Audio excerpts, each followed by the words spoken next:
Alright, so, welcome back. Thorough sees this guy here and he says, you again. You block my passage. Why do you block my passage? I am on a mission to end what has been terrorizing the local villagers. And let's see what he says. And I'll go to the, oh, that's just a bunch of notes. And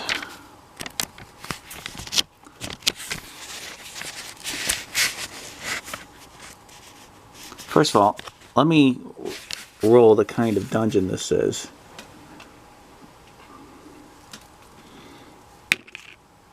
Five. Rolling a lot of fives. 5. Dungeon type. Well kept up dungeon. And let's see what else for details. Dungeon details. Yeah. 3. There we go. We got a 3. Dungeon details 3. My dungeon is coming apart at the seams here. Let's see here. A slight draft. Feels a slight draft. Probably coming from over there to his right. And let's see what this guy says. It's supposed to be friendly NPC. So we'll go to the words, subjects, and verbs. Let me get my tray.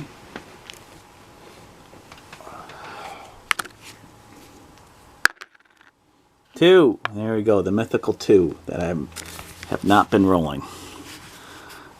Subject. Multiple. 6. 1, 2, 3, 4, 5, 6. We'll use that. Plentiful of this. Okay. Verbs. Hard.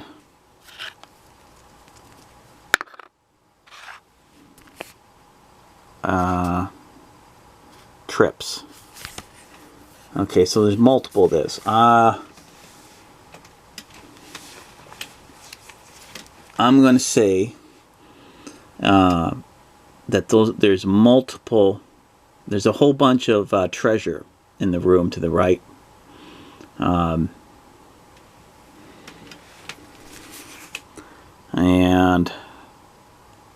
what did I roll? I rolled hard, I believe, and then trips.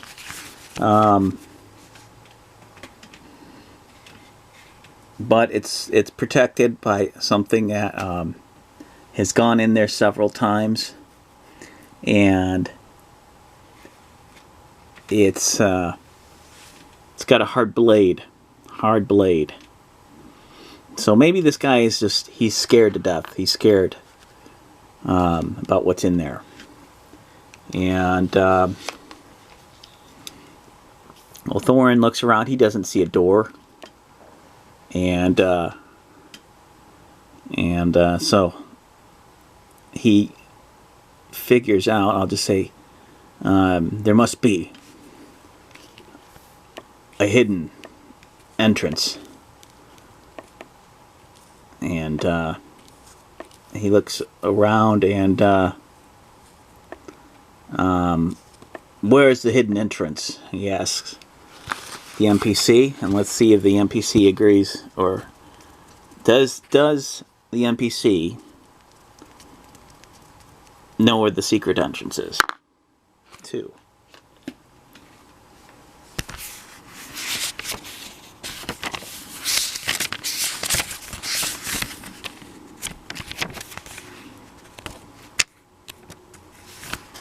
No, but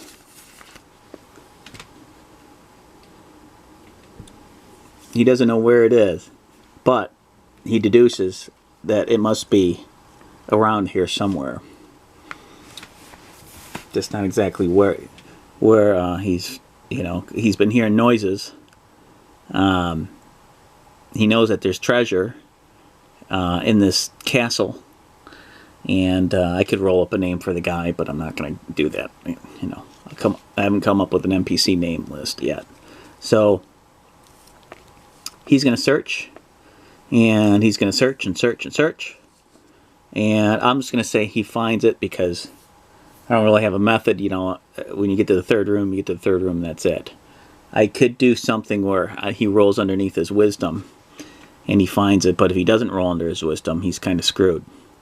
So, or I have to come up with some other method to work out using the verbs, but for simplicity's sake, I'm just going to say he finds maybe a lever that he has to, like a pedal that he steps on, and it opens a passage south here. And let's see what this final room looks like. Let's see, it could be any one of those.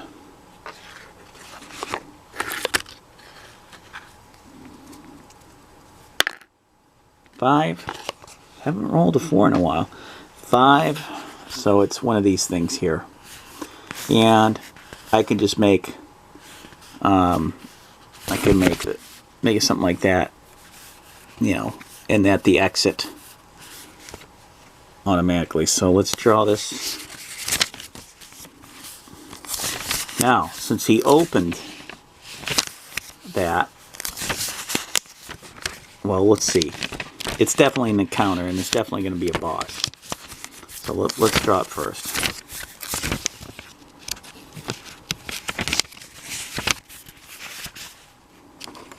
Okay, well, I drew it too. Maybe we'll do it over here this way, so there's more, because there's more room. And so we'll do, it's basically this right here, so I can make it 3 spaces long, one like that. Let's be the exit.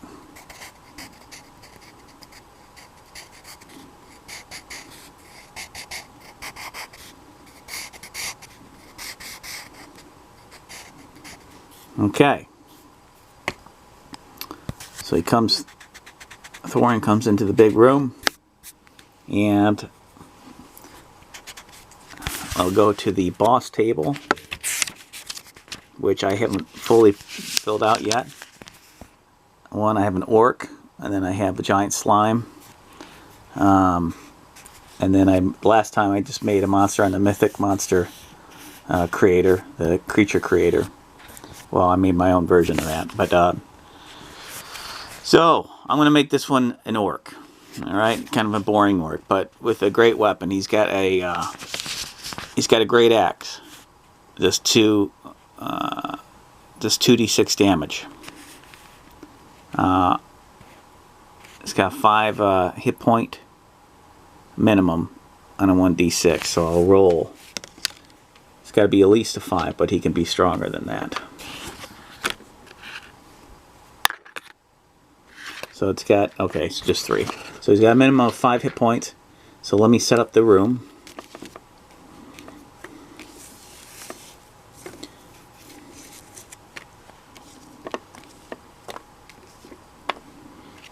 Obviously you don't have to do all this if you don't have the stuff. Just doing this for an interesting visual. And let's be the door he's coming in. Move this stuff around.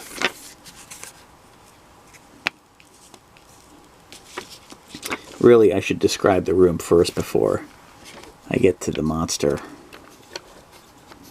So let me describe the room. See if there's anything I can use to my advantage to level the playing field. Let's see here. So using my very limited list of subject words, 2 and a 3. Finally rolled 2. 2 and 3. Multiple. Shiny. So again, a bunch of treasure all over the place, just like the guy was talking about. Verbs 3, 3. Steady melts. Ah. So, bunch of treasure all over the ground.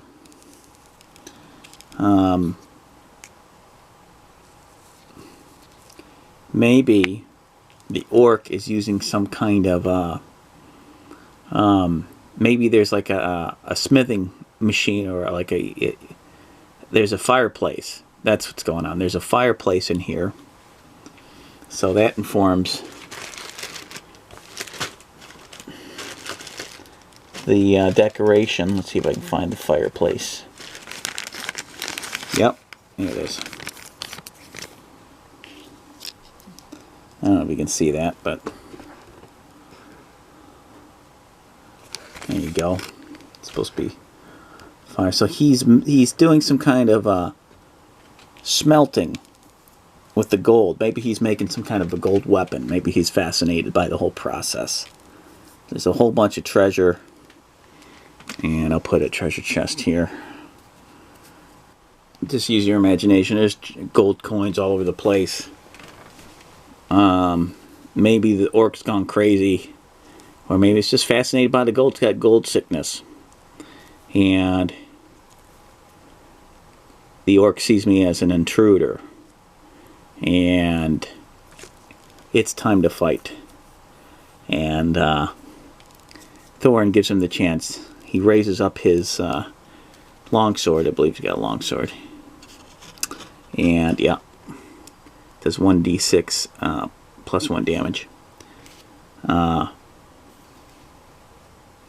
he says, please, spare yourself your death. Leave now. And he goes, I will not. This is my gold. And you will leave now. That is not possible, monster. And then he goes into the fight. Now, how I do initiative, it's real simple. I just have the PC roll under his dex, which is 4 plus 1 is 5. And if he makes it, if he gets a 5 or below, he goes first. If not, the orc goes first. Whew! 5 or below, so he just makes it. And the orc gets his great axe out, but Thorin's just a little bit quicker, and he's going to bring it down upon this orc's shoulder, his right shoulder, and here we go.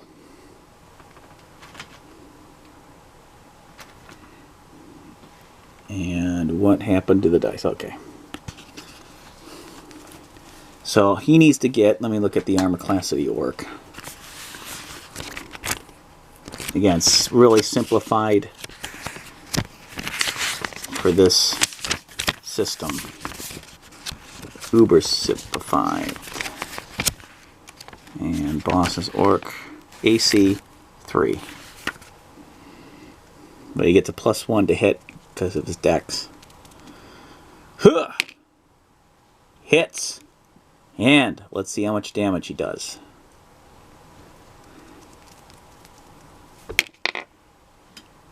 Three plus 1. So he does quite a bit of damage to the orc. The orc is badly bloody, but he's crazed now. He's still on his 2 feet.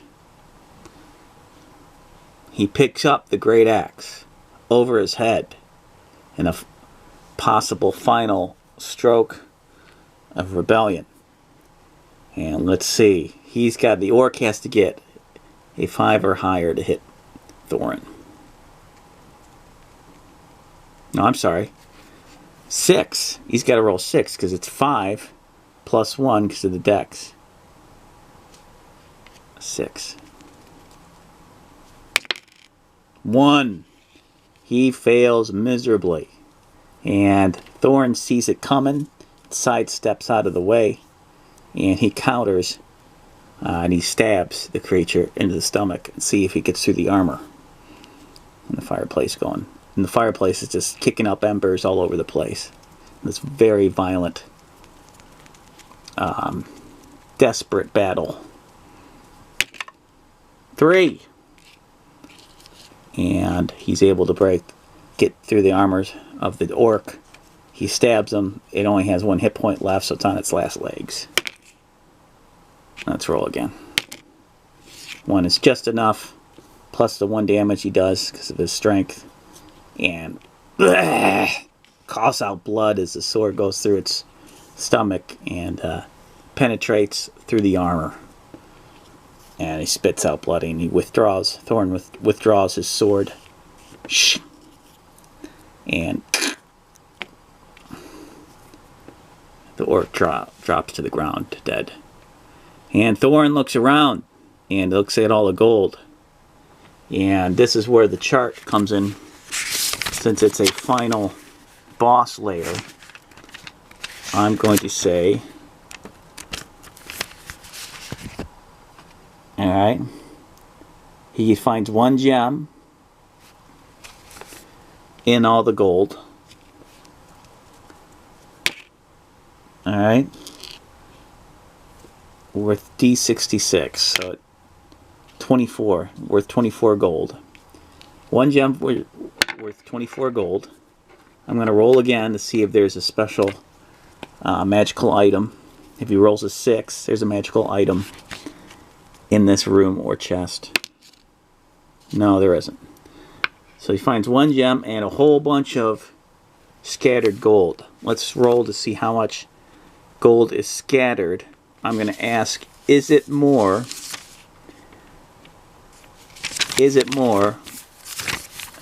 than 1d6? Is it more than 1d6?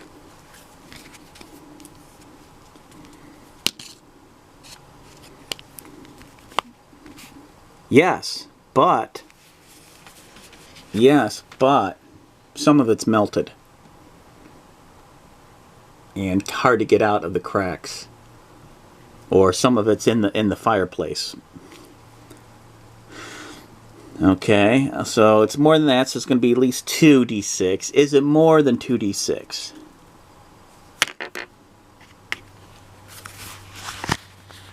No. But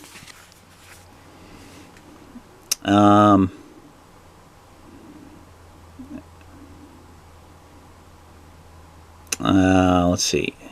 No, but we'll say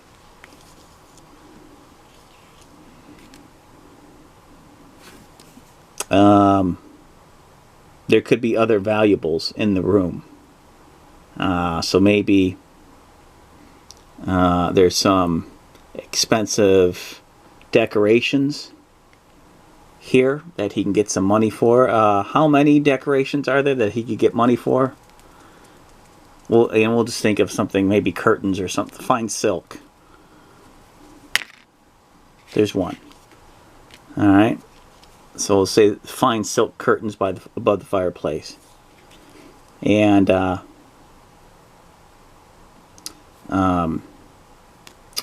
or it could be a painting or something like that he could get money for.